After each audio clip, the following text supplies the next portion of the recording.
Hello everybody, this is Ch.2 1983 and welcome back to Neverwinter Nights. Alright, so yeah, obviously off screen I sold off all my excess equipment. And I finally, I guess, decided to write out my notes, and I hope I can actually understand what the hell I wrote, because there's a ton of stuff we need to do before we get to Luskan. But let's get this side quest out of the way, because it'll play a little bit of part in it, but yeah, just to get out of the way, and then I'll go over it all in a separate video. So, let's go. Alrighty.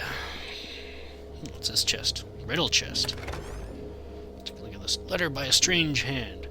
Written in a strange but delicate hand, this note was found alongside a key in the foyer of Castle Jhareg. It appears to be a riddle of some sort and reads as follows. The three paths of justice. Wary must be the judge and straight his course, for his one hand is burnt by the fire of treachery, and his other chilled by the ghosts of vengeance.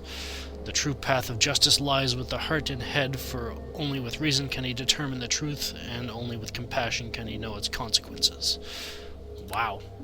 Sounds rather extreme for a guy just coming in, but yeah, let's take this key. Alright, so this key, it opens only one of these doors, because as soon as you open one of the doors, you lose the key, so you better choose wisely. The one to the left, it leads to the, I guess, the pathway of chaos. Straight ahead is lawful, and to the right is neutral. However, it does not matter what your alignment is, which one you choose, so I'm going to choose the one that gives me the most experience, which is to the left. If you go through the middle, you'll end up with, you won't fight anything or anything like that, so you won't get any experience, but I think at the very end there's a chest with, I think, a Mercy Killer rapier in it, and it's got an extra boost towards, doing more damage to evil with fire damage. So if you're using a rapier, it might be worth your while to go that route. But I'm going to go to the left, so because you get more experience. Not much more than the right, but you still get more, so. Alright, let's go. And there's lots of traps around here as well. And as always, when dealing with summons, kill the one that's summoned.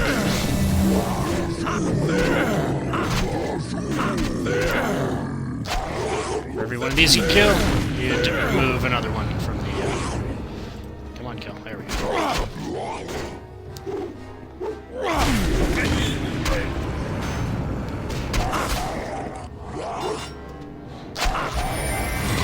Alright, what do we got here?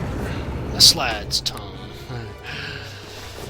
Oh man, I hope that video doesn't turn into the same thing that I went through with the Final Fantasy VIII LP before heading off to Timber the first time. Yeah, but no, it shouldn't be that extensive, just because, put it this way, I'm only going to read off the things that will be important to me, and I guess important to anybody else that's playing, like, say, as a wizard or sorcerer, anybody that can cast spells.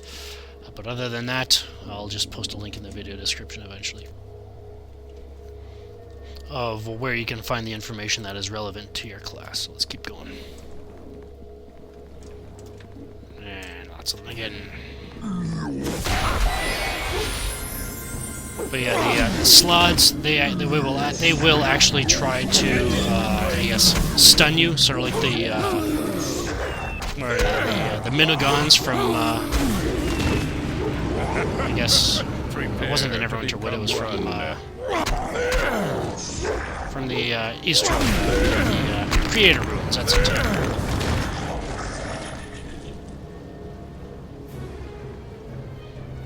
Alright, yeah, I just got a text on my phone here, but I'll take care of it after I finish recording.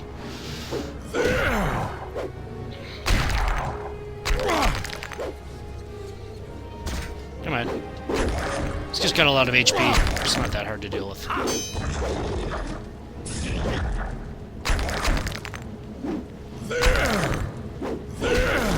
There we go. What do we got? Another tongue. And a bunch of stuff we can loot. Alright. There's a corpse over there.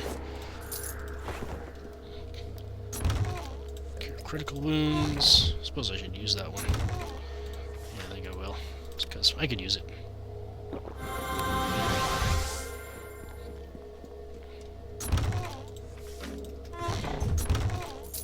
There, and it remains, and looks like that's it. I hate when it does that. Alright, let's go.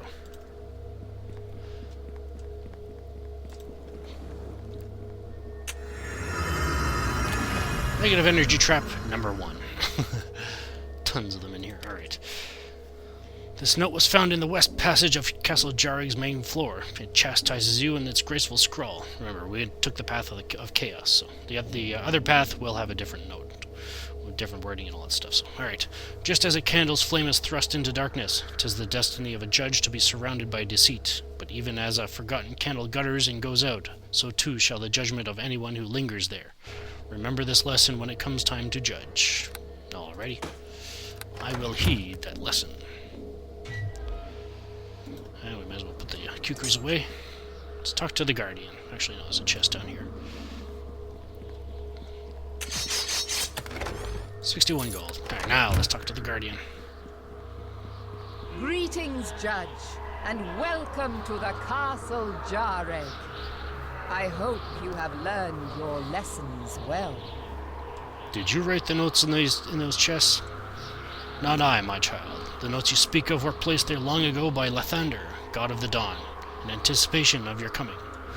Long ago did the crime take place, and so great were its consequences that Lathander himself felt it unfit to stand in judgment over those accused. Tell me more. It was a mortal crime requiring a mortal as its judge, so it was that this castle and its village were placed beyond the weave of time, awaiting your arrival. The accused are confined in their towers beyond the north door. They are known as the brothers Jhareg, Carlet in the west tower and Quint within the east. Tell me more. You must learn from them the nature of the crime and from them obtain their written oath. When both oaths are in my hands, I shall hear your judgment. Here now, this key shall open the north door, revealing stairs to the 2 towers. Show wisdom, Judge, and compassion for us all. I have some questions first, Spirit. Then ask them, and I shall answer as Lathander gives me leave. Quint's one of the accused? Didn't I see him earlier? Before the dark befell this castle, Quint Jhareg was Lathander's cleric. When the Morning Lord sealed the towers, he allowed Quint to project an image of himself into the town. Now, okay, every single time I ask a question from the judge, the guardian here, or any time I ask a question or talk to anybody in this castle, it will pertain to the judgment that you ultimately give on whether Quint or Carlet or maybe another being is guilty for what happened. So, yeah, so this conversation I'm having right now is relevant. Alright, so as I was saying, okay, before the dark befell this castle, Quint Jhareg was Lathander's cleric. When the Morning Lord sealed the towers, he allowed Quint to project an image of himself into the town below. Perhaps seeing the ghosts of the village was meant to be a special punishment for Quint, or perhaps balm to soothe a wounded soul. Lathander either loves or hates his fallen cleric. Either way, the Morning Lord knew he held too great a bias to stand in judgment over Quint's soul. What is this crime over which I stand in judgment? By Lathander's will, I cannot say. In telling you of the horror, I might sway your judgment. No, you must learn of it from the brothers themselves. Will you accept any judgment at all? Any at all? How many judgments can there be? There is guilt and there is innocence, and consequences for them both. And yes, there will be different consequences for which one you give. Alright, what if I choose to kill the brothers Jhareg? You do not have the power in this place. The castle has slipped through the weave of time. In the same moment that they die, they are reborn. Only I have the power to bring this place back into the weave, and it is a power I cannot use until the judge proves his judgment. So basically, if you want to kill them, they'll just revive, so you cannot kill them. So don't bother trying, and all that fun stuff. So ultimately, we have to go up to them, talk to them, ask them as many questions as possible, get their written oaths, and when I have both of them, you come back down here, give them to the Guardian, and the judgment will fall to me. But I guess we better go get started. Alright, enough questions. Then do you accept the role of judge and the task of judgment? Very well, I shall return to you with the oaths. Then go into the night, dear judge, and find the dawn we have awaited for so long. Alrighty. I'll get my kukris out because we will need to fight some creatures. So, to the left is Carlet's tower, to the right is Quint's. Which one should I go into? Find out next time. This is Ch.2 1983 signing off. Thank you for watching and have a good one.